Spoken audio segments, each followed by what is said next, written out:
अब बताओ कि कल क्या बोल रहे थे। जाने कि हम लोग का शरीर अन्य स्थूल शरीरों से जुड़ा हुआ है। क्या जाने थे इसके बारे में। श्वास ले रहा है, सुअर ले रहा है, कुत्ता भी ले रहा है, हम लोग उसी जुड़े हैं। उसका ग्रहण कर रहे हैं हम लोग श्वास के द्वारा, सूर्य चांद ये एयर फ्रेशनर लगा दें तो कुत्ता वाला श्वास से बच सकते हैं हम लोग। वही तो आ रहा है। और हमारा शरीर चांद तारों से जुड़ा हुआ है कि नहीं। अंतरिक्ष ग्रह नक्षत्र पता नहीं किसका जाना सहयोग इस देह को मिल रहा है, वो पता ही नहीं है। तो ये तो हो गया कि शरीर से मैं कैसे रहेगा। अगर इसका बोध हो जाए कि हर स्थूल आकृतियों में, जो कि हर जगह है, चाहे वो धरती का हो चाहे एलियन वगैरह हो, उन सब से हमारा शरीर जुड़ा हुआ है, जिसको हम नहीं जानते। हम लोग क्या अभी जानते हैं कि ये देह में है, इस देह से जो भी जुड़ा हुआ है उसको मैं जान रहे हैं ना।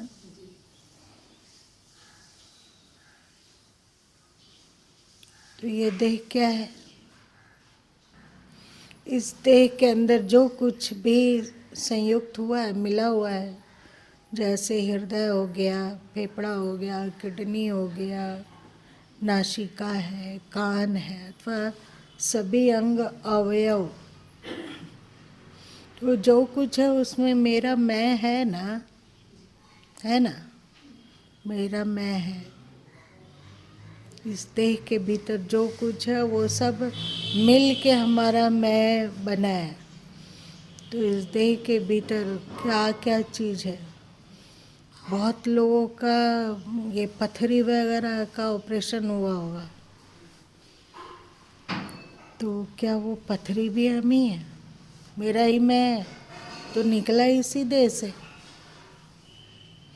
और तो जाने दो, यदि ये देह ही मेरा है, एक तो स्थूल आवरण चम्र वाला तो पता चल रहा, ऊपर से जो दिख रहा वो तो मैं है ही, और साथ साथ इसके भीतर जो भी है वो सब मेरे मैं के अंतर्गत ही है। तो इसी मैं के अंतर से ही सुबह सुबह पैदा होता है मल और मूत्र, वो भी मैं ही है।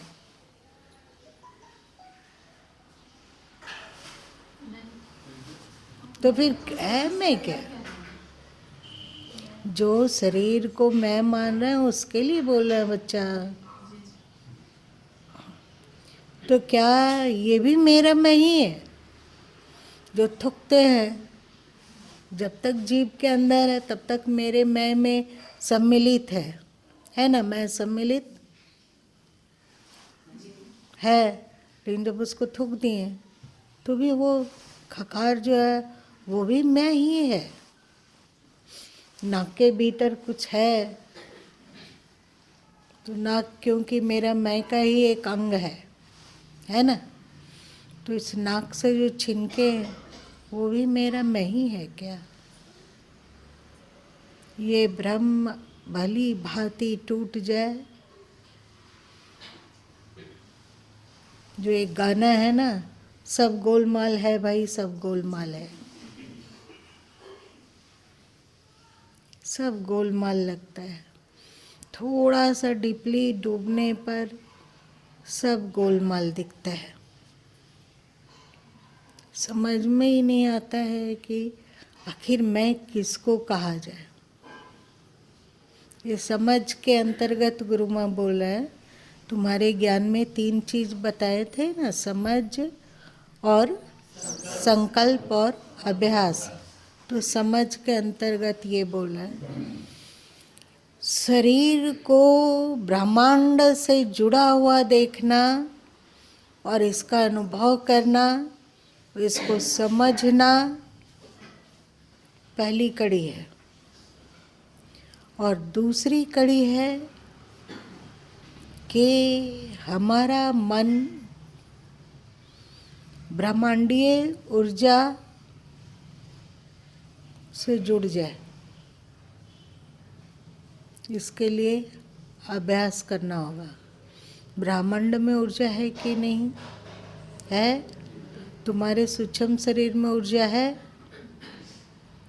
वो ऊर्जा रूप है कि स्थूल रूप है? यदि तुम उसको अपने देह को चीरोगे, काटोगे, तो किडनी को बताया जा सकता है। किडनी का मतलब चित्र बनाया जा सकता है, लीवर का चित्र बनाया जा सकता है, और भी शरीर के सभी अवयवों को का चित्र बनाया जा सकता है। और यदि शरीर को काटा चीरा जाए तो उसको देखा जा सकता है कि यहाँ पर किडनी है, यहाँ पर ये ऐसे आकृति का लीवर है, ऐसे आकृति का आंत है। परंतु चीरफाड़ करने में क्या मन मिलता है? बुद्धि मिलती है, अहंकार मिलता है? कुछ नहीं मिलता है। तो ये है क्या? है कि नहीं भीतर में? पहले ये सोचो। है तो वो मिलता नहीं है, मतलब वो स्थूल नहीं है, वो ऊर्जा रूप में है ना? वो ऊर्जा रूप में है। अब हमें अनुभव करना है कि ब्रह्मांडीय ऊर्जा से हमारे अंदर में रहने वाला ऊर्जा जुड़ा हुआ है, जिसको कि कल गुरुमस समष्टि मन बोले थे ना। अब इस ब्रह्मांडीय ऊर्जा में हमारा मन विलीन हो जाए, तब मन इत्यादि के प्रति जो मेरा मैं चिपका हुआ है वो भी समझ में आ जाएगा कि ये भी मैं नहीं हूँ। एक दृष्टा दृश्य वाला तो है ही कि मन को हम देख पाते हैं तो मन दृश्य है और मैं दृष्टा हूँ। बुद्धि को समझ पाते हैं तो ये दृश्य है और मैं दृष्टा हूँ। अहंकार को समझ पाते हैं इसलिए दृश्य है और मैं दृष्टा हूँ। थोड़ा सा सावधान होने पर ये तो होता है ना। लेकिन जो सदगुरु कबीर साहब कहें कि जब मैं था तब हरि नहीं, अब हरि है मैं नहीं, मैं तो अभी भी थोड़ा ना थोड़ा जुड़ा हुआ है कि नहीं। मैं सुखी हूँ, मैं दुखी हूँ, मैं अवगुणी हूँ, मैं शराबी हूँ, मैं गृहस्थ हूँ, मैं साधु हूँ, मैं साधक हूँ, मैं शिष्य हूँ, मैं गुरु हूँ। ये मैं अभी तक जुड़ा हुआ है ना। कितना भी कहते हैं कि ये दृश्य है और हम दृष्टा है, परंतु दिखता है कि अभी हम लोग सूक्ष्म ऊर्जा से, जिसको कि मन बुद्धि चित्त अहंकार कह के बताया गया, उसमें अभी तक हमारा मैं चिपका हुआ है। तो ये भीतरी ऊर्जा आत्मा भी है, लेकिन अभी आत्मा की बात थोड़ा देर में करेंगे। अभी सूक्ष्म शरीर की बात करते हैं। तो सूक्ष्म शरीर एक ऊर्जा है, ये हम लोग जान लिए। अब इस सूक्ष्म शरीर को कैसे विराट में समर्पण करें,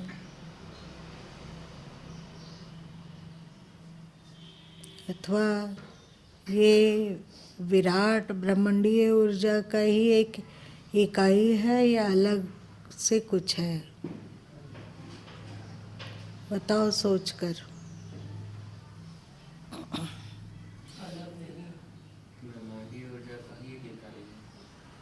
ब्रह्मांडीय ऊर्जा की ही एक इकाई है, लेकिन हम लोगों को अनुभव नहीं होता है। होता है? नहीं होता है। तो क्या अभ्यास करना होगा कि हमारा सूक्ष्म शरीर ब्रह्मांडीय ऊर्जा से जुड़ा हुआ अनुभव करे और जान सके, समझ सके। अभी तो केवल गुरुमुख बोल रहे हैं, ये शब्द है ना, ये शब्द है, इसके द्वारा हमें अनुभव नहीं हो रहा है। इसके लिए आपको संकल्प और अभ्यास की जरूरत है। शब्द के द्वारा परिचय हुआ। अब ब्रह्मांडीय ऊर्जा में अपना सूक्ष्म शरीर वाला ऊर्जा को विलीन करो। क्या करोगे? कभी कभी दिन भर में मौन होकर बैठ जाओ। जब समय मिलता हो, तुम शुद्ध अवस्था में हो, अशुद्ध अवस्था में हो, नहाए हो, नहीं नहाए हो, जैसी भी स्थिति में हो, बेड पर हो, कुर्सी में हो, सोफा में हो, कहीं भी हो, ब्रह्मांडीय ऊर्जा को अनुभव करने का प्रयत्न करो। वो है क्या? अपने शरीर से बाहर जो कुछ भी अनुभव हो रहा है, जो कुछ भी हो रहा है, उसमें होश में आओ। कहीं शांति है, कहीं शोर है, ध्वनि है, और डीप में जाओ कि क्या है ब्रह्मांड में। पहले अपने आसपास का अनुभव करो, क्या है।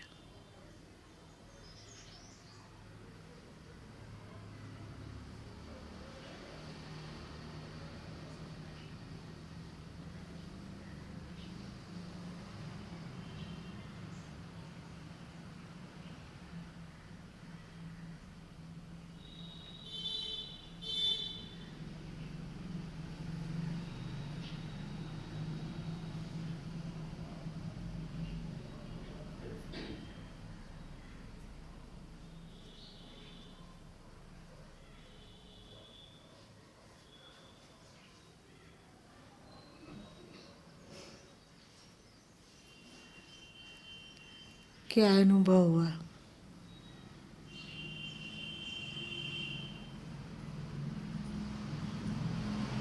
क्या अनुभव हुआ? ठीक से ब्रह्मांडीय ऊर्जा को अनुभव करना चाहोगे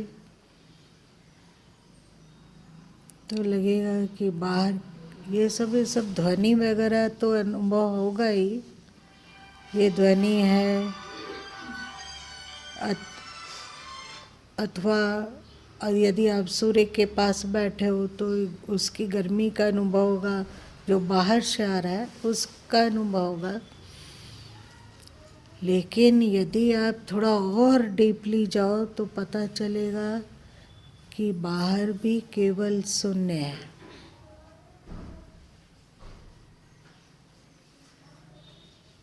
ये सब शोर शराबा, गर्मी, हवा, इसके बीच में और डीपली उतरो तो लगेगा कि बाहर भी केवल शून्य है। ये जो स्थूल तत्व है, इतने शरीर के रूप में हम लोग बैठे हैं, अथवा इतने शरीर के रूप में धरती पर ना मालूम कितने लोग जी रहे होंगे, श्वास ले रहे होंगे। जीवों की गणना है क्या? नहीं है। कितने लोग हैं, पर इन सब से थोड़ा ऊपर उठो। अभी हम लोग हवाई जहाज से ऊपर उठते हैं ना, लेकिन फिर भी एक आधार होता है। हवाई जहाज का आधार है, उसमें भी बहुत सारे लोग भी बैठे हुए हैं। लेकिन बिना हवाई जहाज के आधार पर यदि हम लोग और ऊपर, ये स्थूल जगत से और थोड़ा ऊपर की ओर उठे, अंतरिक्ष में जाएं, तो अंतरिक्ष में खालीपन, मतलब ग्रह नक्षत्र है, और उस अंतरिक्ष के ऊपर भी दाव में प्रवेश करें तो क्या है?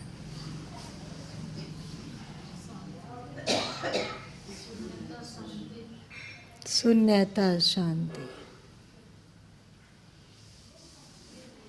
स्थूलता से ऊपर उठते हैं,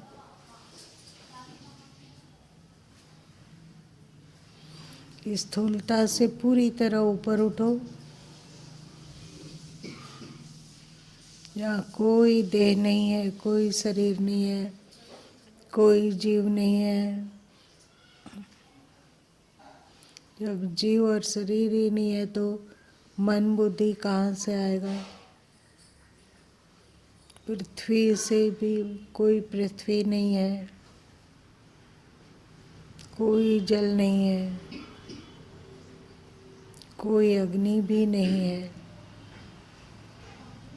हवा भी नहीं है और आकाश भी नहीं है। उसमें उतरना है।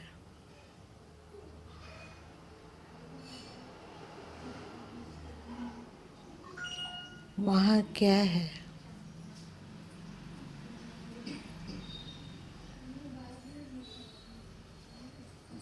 एक चुप्पी, एक मौन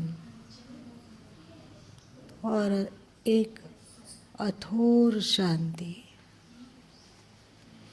जितना देर के लिए हम इस ध्यान को बढ़ा सकेंगे उतना देर तक के लिए हमारा मन क्या ब्रह्मांडीय ऊर्जा में विलीन हो जाएगा और जानेंगे कि इस मन बुद्धि के इत्यादि के रूप में भी जो ऊर्जा काम कर रही है वो कोई स्थूल नहीं है। स्थूल तत्व से परे की ऊर्जा है। अनुभव होता है? आकार से यदि ऊपर उठो, प्रकृति से ऊपर उठो और ये स्थूलता से ऊपर उठो, जहाँ कोई आकार ना हो वहाँ पहुँचो।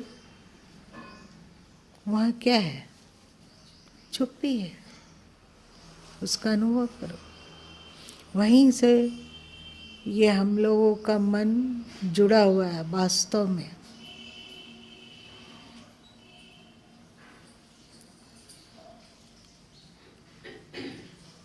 उस ऊर्जा के कारण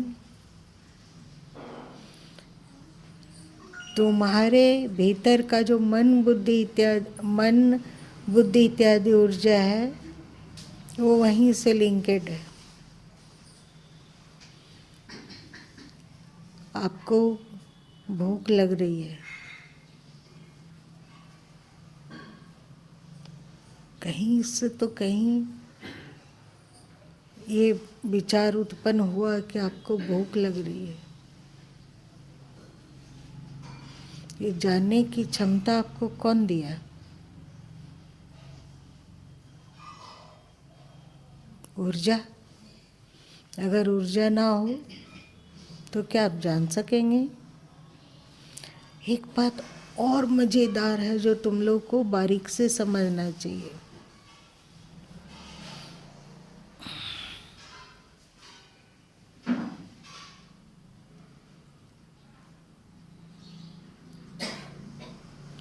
जो व्यक्ति जितना अधिक ऊर्जावान होता है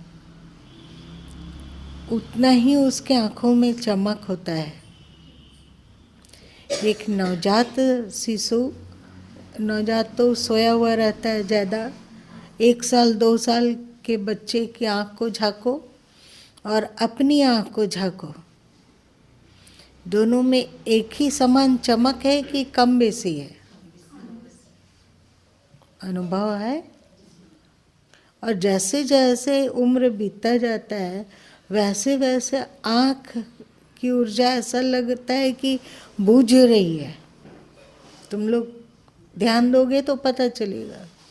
ये भी गुरु माँ को किसी ने बताया नहीं, किसी ग्रंथ में नहीं लिखा पाया, ये ध्यान देने से समझ में आया। और जब मृत्युन्मुख व्यक्ति होता है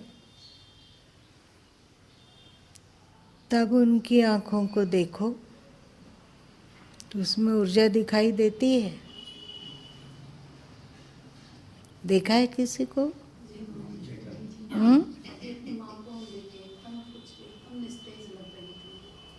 आँखों, अगर आँखें उनकी खुलती भी है तो लगता है ऊर्जा है ही नहीं। और एक और मजे की बात, जब तुम पूरे ध्यान में डूबते हो, पूरे ध्यान में,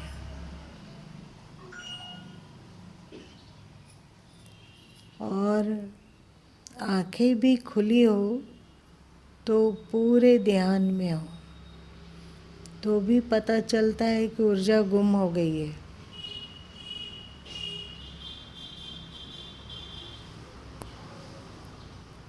गुरु माँ का एक फोटो बचपन का याद करो, उससे अच्छा से पता चलेगा।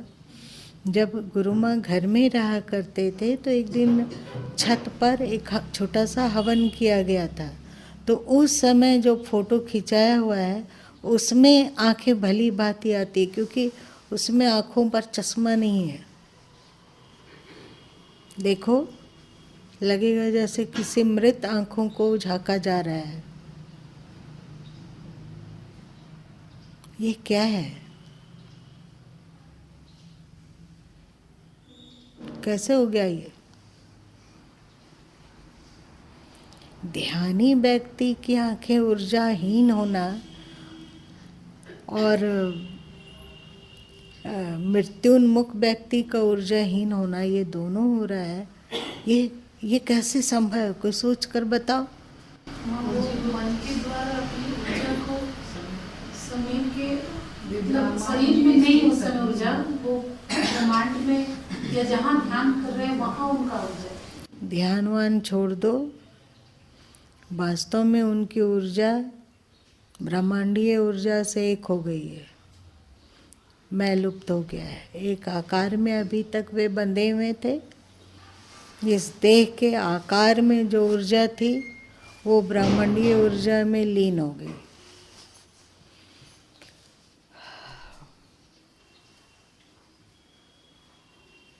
मतलब ये उतने समय के लिए मर गया, बीज पूरा का पूरा टूट गया। जब तक टूटेगा नहीं तब तक वृक्ष नहीं बन सकता है। मोक्ष के लिए बीज को टूटना है, तो ब्रह्मांडीय ऊर्जा से हमारे भीतर का सूक्ष्म शरीर रूपी ऊर्जा जुड़ी हुई है, विलीन हो गई। अब एक और मैं से का जो खोल था उससे भी हम वो भी हमने तोड़ डाला। थोड़ा ज़्यादा बारीक हो गया, इसको नहीं बोलें क्या?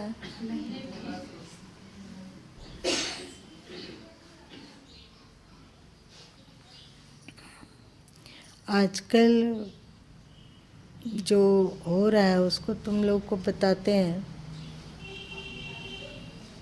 तुम लोग पता नहीं अनुभव करते हो कि नहीं, कि आजकल कुछ दिनों से गुरु माँ जब आप लोगों से बात करते हैं किसी अकेले से, तो उनकी आंखें बड़ी बड़ी दिखती है। किसी को अनुभव है?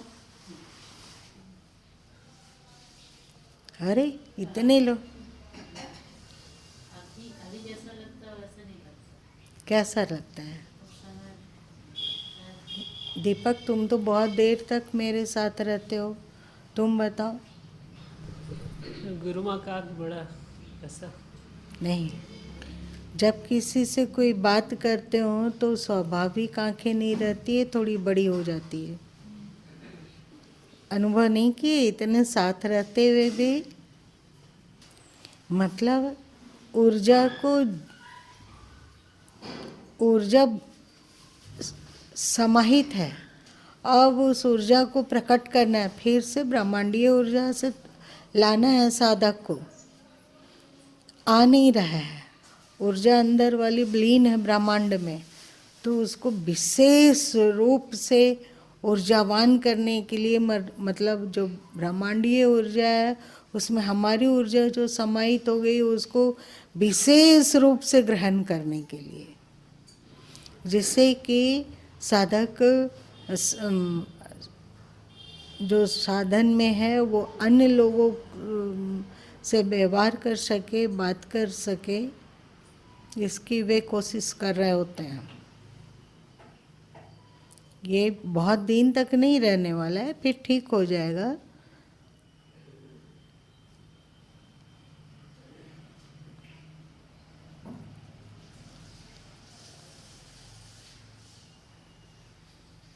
जान गए कि मन, बुद्धि, चित्त, अहंकार ब्रह्मांडीय ऊर्जा का ही एक इकाई है। यदि ब्रह्मांडीय ऊर्जा सिमट जाए तो क्या तेरा मन, बुद्धि, चित्त, अहंकार रहेगा, या बीज रूप में सब प्रकृति में समाहित होकर सो जाएगा? सोचो, ब्रह्मांडीय ऊर्जा यदि समाप्त हो जाए, वो हटा लिया जाए, तो आपका मन, बुद्धि, चित्त, अहंकार रहेगा? ठीक से सोच लो, कुछ भी नहीं रहेगा। जब ब्रह्मांडीय ऊर्जा सिमटता जाता है, इसको क्या कहते हो तुम लोग की गीता में आया है? प्रलय अथवा महाप्रलय। उस समय ऊर्जा सिमटना शुरू होती है ना? तो धीरे धीरे ऊर्जा सिमटती जाती है। तो तेरा मन, बुद्धि, चित्त, अहंकार यदि तेरा होता, अथवा तेरे नाना का होता, अथवा तेरे माँ बाप का होता, तो उसको बचना चाहिए था ना। ब्रह्मांडीय ऊर्जा सिमट रही है, उससे तेरा क्या लेना देना है? सिमटती है, उसका मैं हूँ, तो तुम्हारा मैं कितना बच जाता है, तुम्हारा मन कितना बचता है, तुम्हारी बुद्धि कितनी बचती है, तुम्हारा अहंकार क्या बचता है, वो भी सब बीज रूप में सिमट कर प्रकृति में समा गई, और वहाँ ईश्वर, प्रकृति ईश्वर के एक क्षेत्र में डूब गई, और तुम भी उसी में लीन हो गए, महामृत्यु को प्राप्त कर लिए। तुम्हारे पास अब कोई ऊर्जा नहीं है। मतलब वो जो ऊर्जा है तुम्हारे पास, वो ब्रह्मांडीय ऊर्जा का ही एक इकाई है। जो ब्रह्मांड के साथ सिमट गया वो चला गया। हाँ, ब्रह्मांडीय ऊर्जा के कारण ही तेरे भीतर अंदर में जो सूक्ष्म शरीर में ऊर्जा है, वो ब्रह्मांडीय ऊर्जा के कारण ही है। मेरी बात समझ में आ रही? नहीं समझ में आ रही है तो कोई पूछ, तो क्या बौखना, क्या पगलाना, क्यों करना ये मैं सुखी, मैं दुखी, मैं रोता हूँ, मैं हंसता हूँ, ये मैं क्यों बकरी जैसा करना? अब चलो, अब जान लिए तुम लोग कि मन ब्रह्मांडीय ऊर्जा का ही एक इकाई है। तेरा कुछ नहीं है। क्या है हम लोग? कंगाल, मैं कहने लायक, न मेरा कहने लायक, कुछ नहीं है। अब तीसरे पॉइंट में मन चला गया, समझ में आ गई कि ये ब्रह्मांडीय ऊर्जा का ही एक इकाई है। शरीर समझ गया कि ब्रह्मांड में जो स्थूल आकृति है उसका ही एक इकाई तुम्हारा शरीर है ना? ये जो तुम कह रहे हो, ये मैं हूँ, मैं हूँ, मैं हूँ, तुम अन्य जीव जंतुओं से तो जुटे ही हुए हो, साथ साथ अन्य ग्रह नक्षत्रों से भी जुड़े हुए हो। सही? उदाहरण, सूर्य। यदि सूर्य बुझ जाए तो हमारा शरीर रहेगा क्या? नहीं रहेगा। मतलब हमारा शरीर उससे जुड़ा हुआ है, एक अजीब घाल मेल है। तो कैसे कहते हैं कि ये मेरा है, मेरा मैं कैसे कहते हैं? हम लोग पापी से पापी व्यक्ति के श्वास को भी साझा कर रहे हैं। कर रहे हैं? कैसे कर रहे हैं? इसी वातावरण में एक पापी व्यक्ति भी श्वास ले रहा है और छोड़ रहा है। तो वो जो श्वास लेकर छोड़ रहा है वो वायुमंडल में व्याप्त हो गया कि कहीं दूसरी जगह चला गया। कुत्ता, गधा, जानवर जिससे हम लोग एकदम नफरत करते हैं, उसकी गंदगी, और जाने दो जिसको कि बेवकूफ़ लोगों ने कहा कि ये डोम है, ये चमार है, ये अछूत है, उससे तेरा श्वास का साझा हो रहा है कि नहीं? तो क्या करते हो? कौन सा अहंकार पालते हो कि हम उच्च जाति के हैं अथवा हम नीच जाति के हैं? कुदरत ने शिक्षा दिया कि देख लो सब, ये सब कुछ भी नहीं है। तुम्हारा आकार जितना पशु लोग से जुड़ा हुआ है, पक्षी लोग से जुड़ा हुआ है, जलचर से जुड़ा हुआ है, और गरीब लोग से भी जुड़ा हुआ है, अमीर लोग से भी जुड़ा हुआ है, रूपवान, कुरूप, पापी, पुण्यात्मा, धर्मी से अधर्मी और धर्मात्मा से धर्मात्मा, सबसे तुम्हारा श्वास जुड़ा हुआ है कि नहीं जुड़ा हुआ है? तो एक ही का ही मात्र है। क्या करें अब? जब एक डोम का जूठा चाटने में हमारी उच्चता भंग नहीं होती है, तो बाहर क्यों ढोंग करते हो कि वो अछूत है? डोम का जूठा चाट रहे हैं कि नहीं हम लोग? श्वास के द्वारा। कुत्ते का भी जूठा चाट रहे हैं ना, तो क्यों बेकार का करते हो? सोचो कि सब एक ही का है, ये सब जितना ब्रह्मांड में स्थूल तत्व है उस सबका, सबसे हमारा शरीर साझा है। जो सदगुरु कबीर साहब कहे ना, इतने तन के साजिया, इतने साझेदार है शरीर के। आकाश, वायु, अग्नि इत्यादि तो जाने दो, ये तो है ही साझा, उसका तो शरीर में साझा है ही। साथ साथ में जीव जंतुओं का भी साझा है इस शरीर से, और साथ साथ में अंतरिक्ष में जितने ग्रह नक्षत्र इत्यादि हैं सबसे साझा है ना? शरीर भी ये समझ यदि जिंदा रह जाए तो जानेंगे कि सब ये शरीर प्रकृति का है।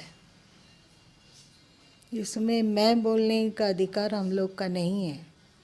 व्यवहार के लिए भले मैं बोल लेते हूँ, पर अंदर हमेशा समझ होनी चाहिए कि ये जितना प्रकृति में जो कुछ है उन सब का साझा है ये शरीर। ये मैं हो ही नहीं सकता है।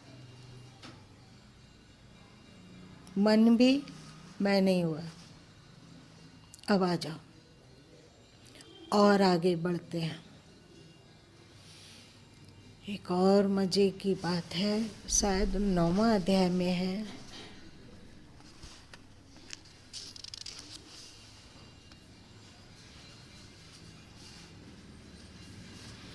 याद करो, ये है खुल गया एक ही बार में 15वां श्लोक। अहम कर्तुर अहम यज्ञ स्वदहम औषधम मंत्रो अहम अहमेव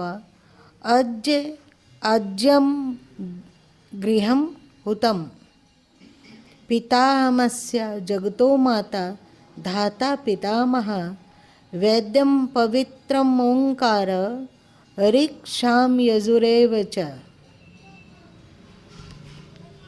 वे श्री कृष्ण कह रहे हैं कि मैं जीवों का पिता हूँ और जीव जगत सब। देखो यहाँ पर आया पितारमस्य जगतो माता। जगत में क्या क्या चीज़ है? जड़ और चेतन, यही है ना। और तो कुछ है नहीं। तो जड़ और चेतन सब का पिता मैं हूँ, पितामह। और माता भी मैं हूँ, पिता भी मैं हूँ और माता भी मैं हूँ। पहले पिता को क्यों कहें? तुम लोग का हिंदू धर्म में तो पहले माता आती है, माता पिता, राधा कृष्ण। एक बात बताओ, छोटा सा, कहीं स्कूटर पर जा रहे हो और तुम मोबाइल, आजकल होता है, बेवकूफ़ी की तो कमी है नहीं, इधर स्कूटर भी चला रहे हैं और हेलो हला कर भी रहे हैं, होता है ना मोबाइल से। तुम जा रहे हो, ध्यान तुम्हारा भटक गया और एक बड़ा सा ट्रक आ रहा है, 12 चक्का 18 चक्का वाला, एकदम नज़दीक आ गया। तुम फोन फेंके, होश में आया, लगा कि आज गए, और एकाएक ट्रक वाला ब्रेक मारा और रुक गया। तो उस समय क्या स्थिति होगी तुम्हारी? कहेंगे बाप रे बाप, आज तो एकदम बाल बाल बच गए। ऐसा होता है क्या? आज तो बच गए। शायद इसीलिए कह रहे हो।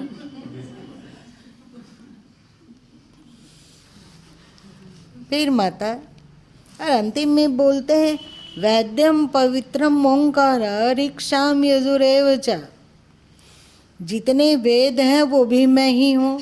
उसके पहले बहुत कुछ बोल चुके हैं कि ये मैं हूँ, वो मैं हूँ, ये मैं हूँ। और अब पवित्रम ओंकार, पवित्र ओंकार मैं हूँ। जब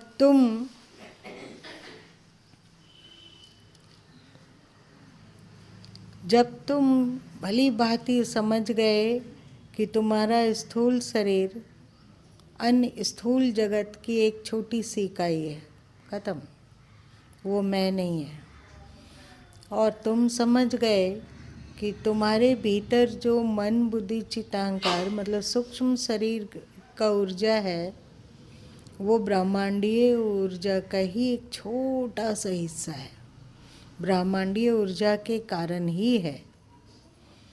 और इतना जब तुम समझ गए और इसका तुम अनुभव करने लगे, तो फिर क्या आएगा? सृष्टि के आदि में प्रकृति बनने से पहले क्या हुआ था? विस्फोट हुआ, जिसको ओंकार कहा गया। और जहाँ भी कुछ भी सक्रियता है, मतलब जो थोड़ा सा भी जहाँ हलचल है, वहाँ ध्वनि जरूर होती है। हम लोग जान गए ये भली भांति विज्ञान से भी और धर्म से भी कि स्थूल से स्थूल, जड़ से जड़ पदार्थ में भी सक्रियता है ना? क्या उसको कहते हैं? इलेक्ट्रॉन, प्रोटॉन और न्यूट्रॉन, सक्रियता सब जगह है। मतलब सब जगह कोई ना कोई ध्वनि है। हम लोगों के कान उसको सुनने में सक्षम नहीं है, स्थूल कानों से नहीं सुनाई पड़ता है, परंतु ध्यान में जो बहुत गहराई से उतरेंगे तो ब्रह्मांडीय ऊर्जा किसको कहा गया? जो ब्रह्मांड के अंदर है ना? चाहे वो सूर्य हो या ये वो सब कुछ, वो सब ऊर्जा जो ब्रह्मांड सृष्टि जहाँ है, जहाँ भी सृष्टि है, वो उस ऊर्जा को हमने ब्रह्मांडीय ऊर्जा बोला। ये अक्षर तत्व का अनुभव अब होगा। अब इस ब्रह्मांडीय ऊर्जा से भी आगे तुम बढ़ गए तो कहाँ जाओगे? ध्वनि में एक ओंकार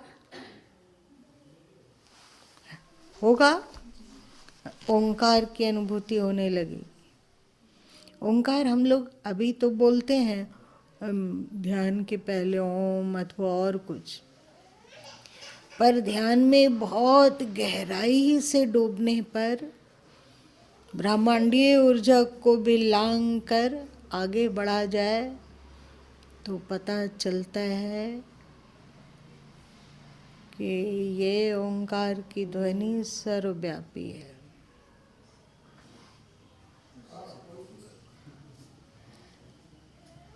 कुत्ते में अलग तरीके का ओंकार और एक ब्राह्मण में अलग तरीके का ओंकार है क्या? ध्वनि एक मांसाहारी से मांसाहारी जीव जंतु मनुष्य और एक परम पवित्र शाकाहारी वैष्णव का शरीर है, उन दोनों में क्या अलग ओंकार है? अजीब लगेगा। क्या करेंगे, कैसे हो हल, समझ में नहीं आ रहा है। ये अध्यात्म है या क्या है? यदि हम लोग अहम पवित्रम ओंकारा ब्रह्मांडीय ऊर्जा को भी पार किए तो हमारे भीतर जो घटित हो रही है वो है परम चुप्पी। ठीक है ना? परम चुप्पी। उसके बाद उस परम चुप्पी में ध्वनि ओंकार तस्य वाच्यका प्रणव कहा गया। अभी सूर्य से वैज्ञानिकों ने तरंग को पकड़ा ना, जिसको उन्होंने क्या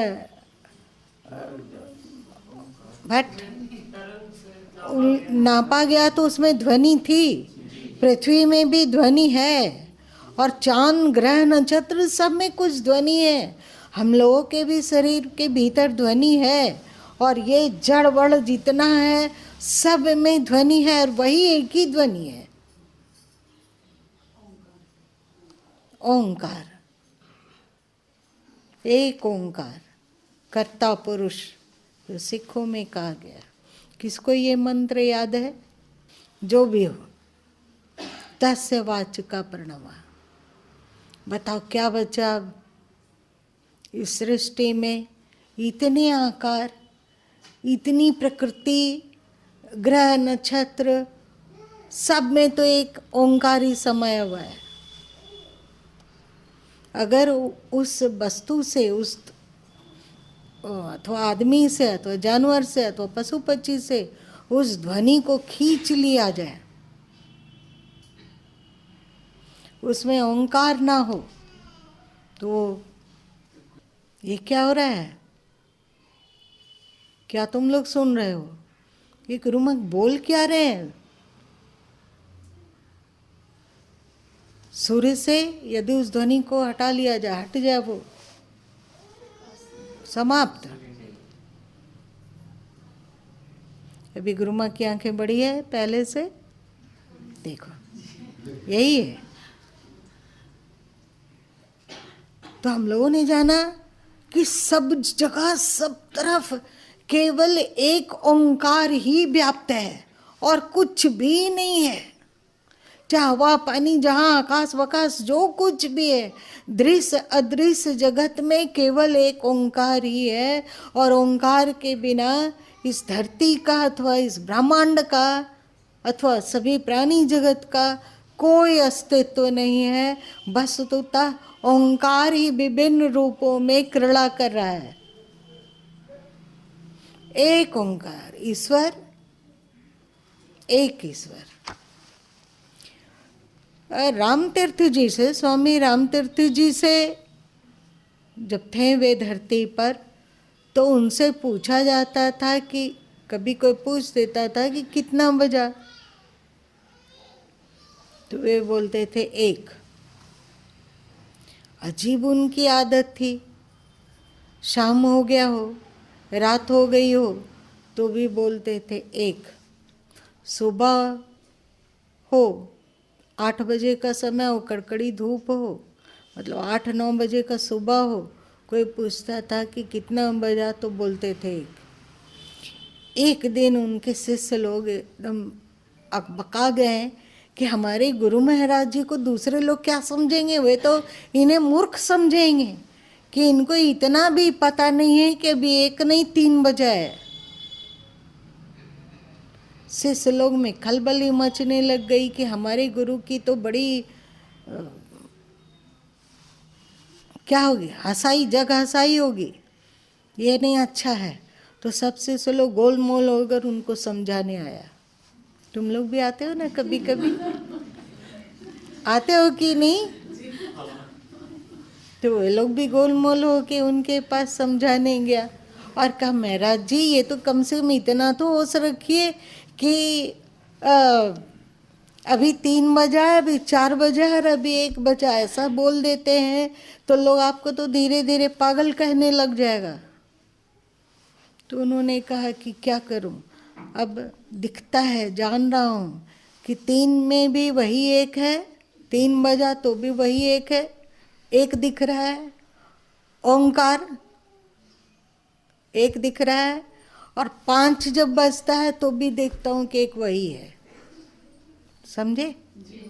1 ही दिखता है तो क्या करूं, 1 ना बोलूं तो 5 कैसे बोलूं? कैसे अपने को धोखा दूं और दूसरे को धोखा दूं? हर जगह तो एक ओंकार ही है, हर जगह उसी का फैला हुआ है, उसी का विस्तार है। अब बताओ तुम्हारा मैं कहाँ गया? तुम्हारा मैं एक ओंकार है कि नहीं? और दूसरे तुम्हारे दोस्त का परिचय एक ओंकार है कि नहीं? कुत्ते का परिचय एक ओंकार है कि नहीं? और एक ब्राह्मण का परिचय एक ओंकार है कि नहीं? एक निम्न वर्ण के लोग, एक डोम का परिचय एक ओंकार है कि नहीं? अगर वहां तक व्यक्ति पहुंचेगा तो ये जाति, ये वर्ण, ये ऊंच, ये नीच, ये अछूत, ये शुद्ध सवर्ण, ये सब मनुष्य का पगलपना है।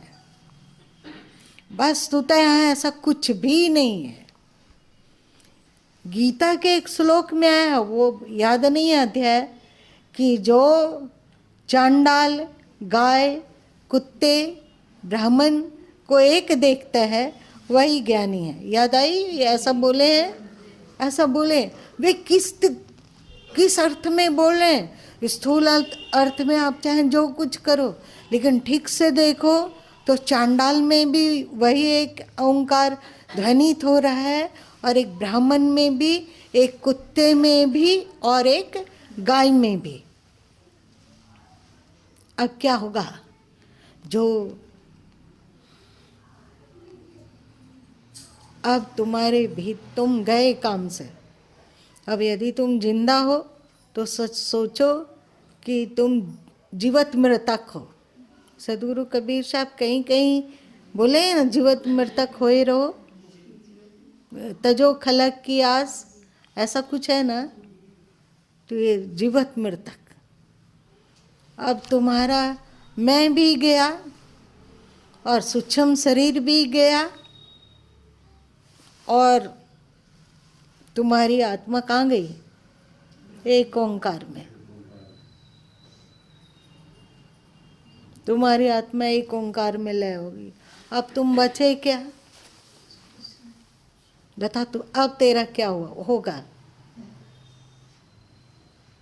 तुम कुछ बचे क्या? ये अध्यात्म का थोड़ा मतलब बहुत फाइन और बहुत बारीक सिद्धांत है, लेकिन समझना तो चाहिए ना। इसकी समझ हम लोग में होगी तो हम लोगों से घृणा होगा क्या? नाराजगी हो सकती है, पर नफरत नहीं। नाराजगी अपनी जगह में है और नफरत अपनी जगह में है।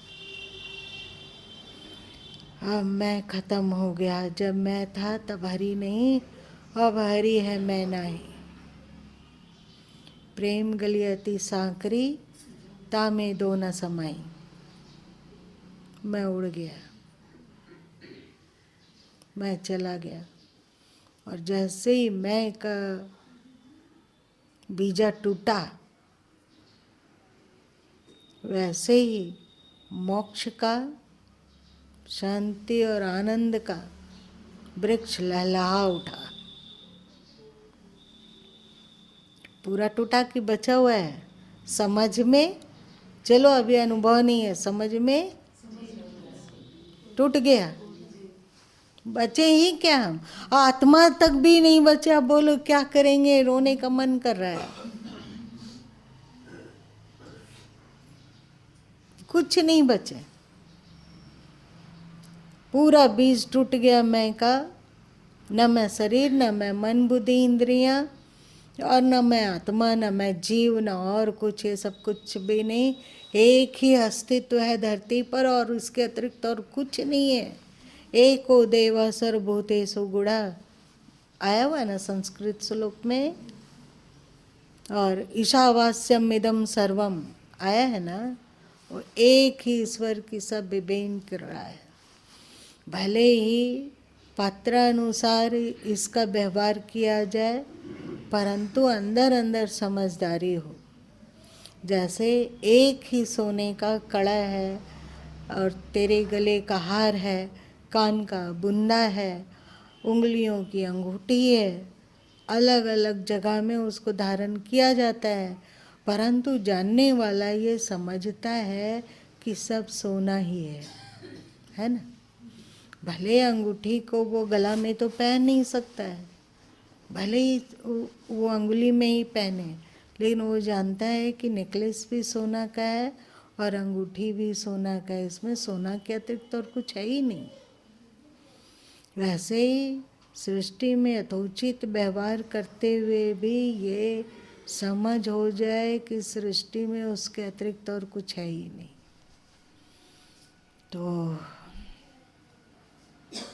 तो क्या होगा? अरे तेरी दीवानी, तेरी दीवानी, बस आज इतना ही रहने दो। समझ, फिर संकल्प, फिर अभ्यास। समझ में रुक मत जाना,